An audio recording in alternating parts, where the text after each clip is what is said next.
Esselamu Aleyküm, hürmetli abundaşlarımız, yurttaşlar. Bugünkü lokasyonumuz Boran Zapravkan arkasındamız. Satıqda 200 kvadrat metr hal-cayımız var. Bir etajlı. Pazarnik hotuna ege. Köp adam benden soru düşündüyünce yurttaşlar. Pazarnik hotlu olsun, remont yok olsan, şipakrafyadan çıkan olsun, özüm remont etemende. Düşündüyünce ayınla taptım. Bir yekte görüp çıkamız yurttaşlar. Like patisi sorak kalınız, danıştaran taşap koyunlar. Gittik. Elden yine normalni, ensiz emas, pazarnik hotlardan görsətib verəmiz. Yine.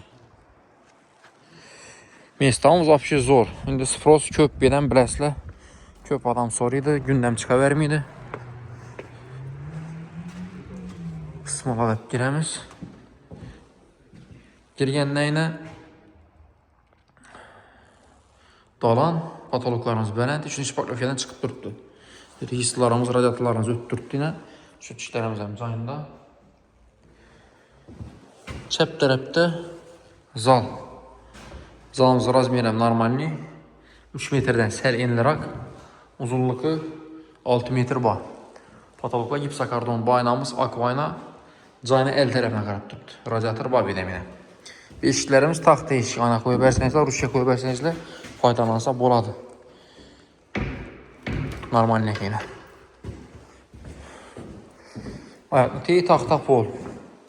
Bir anda yine bir xana. Bu xanamızam ceski spalnemiz. Bir yeri yaxşı pazarnik hot olsa, həmmə xananın aynası oladı. Radiator boyla teyində. Bir televizona boladı xuda xalasa. Birimiz kuxnya boladı. Bu xanamızam spalni. Buna aynası bağ tərəfə qarab durdu. Bağ tərəfmişəm görsətib verəmiz. Çıxıb oturumuz arana. Bağımız kətdə qaranlıq vapşi oldu. Bir yandan yine bir xana çıxarıb versəzlərəm boladı. Birdən koridor çıkartıp durup vannanın arandan bir xana çıxarıb versə boladı bir ona. Eşiklərəm bana pazarnik hota çıxadım, paksalaram bənən. Tak, birimiz kuxnya, su toşkələ, qaz toşkələ, məsə gəb durdu. Kaçolumuz cayında yine. Kaçolumuz üzərimiz kaçoldan əvvəlki radiatorlarımızdakı zamanayım. Tak, yine bunu bir anda yine sanuculuğumuz. Şimdi bir yere azgına çıkınca çıkadı. Kalın strapilla ile bastırılan. Tak, biz şu bağa çıkaverişi işimiz bu. Bağını görsətdik. Toklara müttürdü yine. Tak, yurttaşlar cayımız 580 milyon son.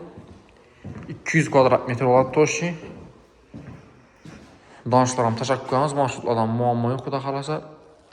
Like, podpiska basıb qoyunlar. Sağ olunlar, baxlı olunlar.